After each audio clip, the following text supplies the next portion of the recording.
Bonjour à chacun et chacune.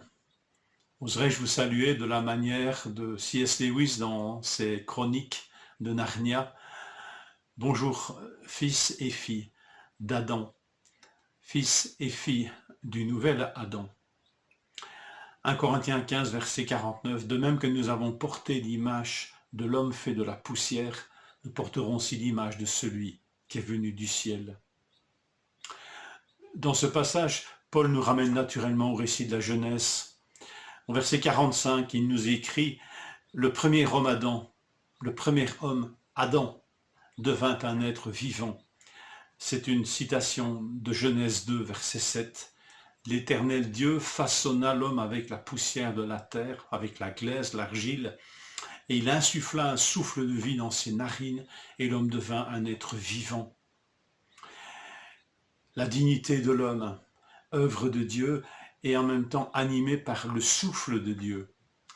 Et si ce n'était pas encore suffisant pour brosser ce tableau de la dignité intrinsèque de l'homme, Genèse 1,26 qui nous dit « Faisons l'homme », Dieu dit « Faisons l'homme à notre image, à notre ressemblance ».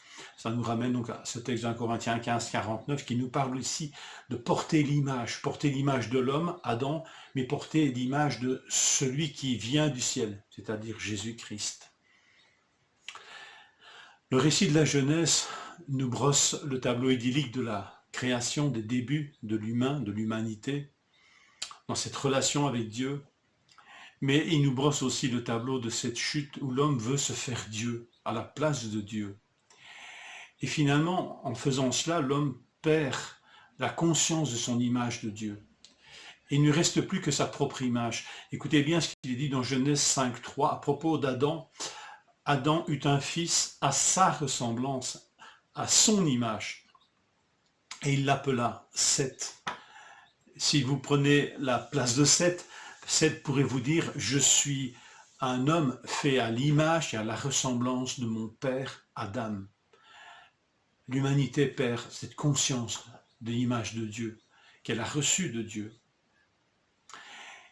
Et depuis que nous sommes dans cette malédiction, dans cette perte de l'image de Dieu, nous devenons une humanité tournée sur elle-même, sans autre perspective qu'elle-même et sa propre image.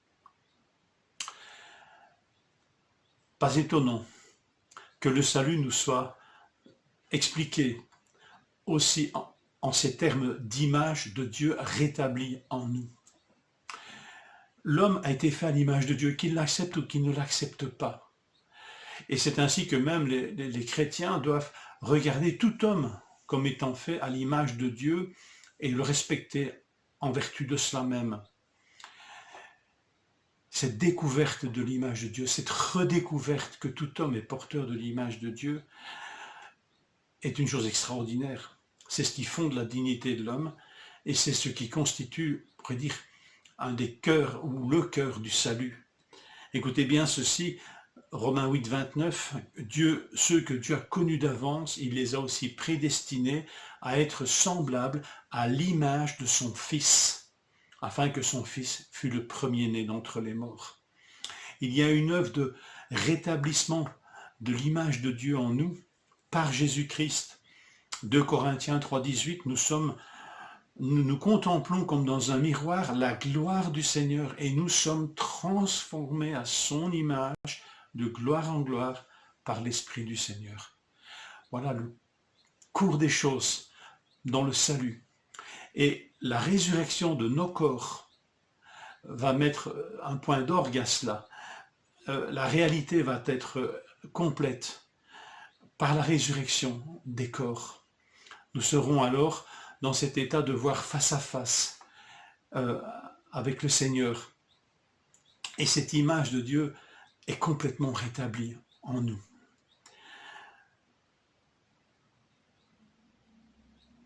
Nous porterons alors l'image de celui qui est venu du ciel.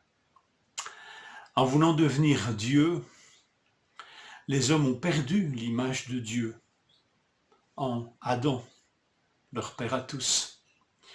En devenant homme, Dieu a rendu cette image aux hommes en Jésus-Christ.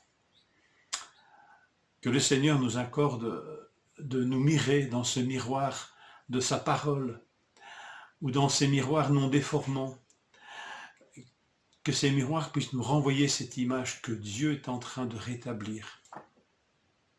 Il nous transforme à la ressemblance de son Fils, à son image, afin que nous puissions participer à sa gloire. Quelle dignité! Fils d'Adam, fils du nouvel Adam, fille d'Adam, fille du nouvel Adam. Que le Seigneur vous fortifie et vous encourage.